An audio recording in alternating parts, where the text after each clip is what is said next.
My name is MYLO. I'm with MYLO Obstacle Fitness, and today we're going to show you the rope traverse. So the rope traverse is starting to be added to a lot of the obstacle course races. I know for sure it's a Spartan Beast and Tough Mudder, and this seems to be an event where a lot of people have a lot of problems with, as well as get a lot of rope burn.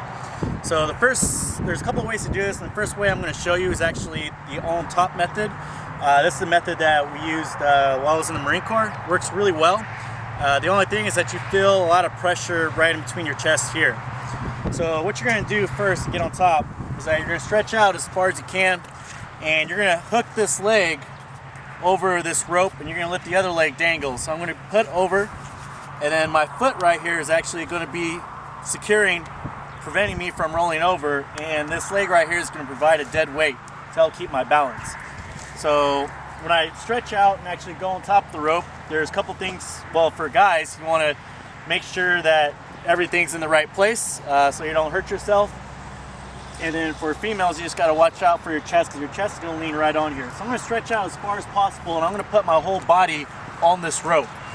So when I actually go out, see, I'm balanced perfectly on it, and then all I'm going to do is just pull myself over on the rope. And you're able to do that through the whole way. Now the other one I'm going to show you is actually the upside down method. And I've seen this done two ways. I've seen one done to where they hook their feet on here and then they just drag it all the way across. The only problem with that is that you will have a lot of rope burn on the ankles. So I really don't suggest doing that unless you're wearing some kind of boots that kind of cover that, or some really thick socks. The other way is kind of like, I call it the Spider-Man way, is basically where you use your legs to go over, and that way you get the least amount of contact of the rope with your skin.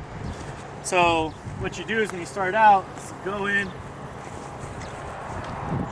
and the most important part of the Spider-Man is that you want to make sure that you let your right leg is gone before your left leg comes in. Otherwise you're going to be trapping it, and it's going to be really hard for that leg to go for your right leg to come up. So what I do is I make sure that I just come across, and at the same time I'm moving my hands. If you don't move your hands and you're just going like this, you're going to get caught, and it's going to be a lot harder to do. So I want to make sure that I'm moving my hands with my legs. And as you can see, I'm not dragging my legs. All it's doing is just doing alternating with it. Now the other way that I was talking about that people do is that when they come in, they'll lock their feet like that and then just start pulling and dragging. This way I don't recommend, as you can see all that skin contact with the rope. I'm dragging that skin across that rope, and that's going to create some major rope burn.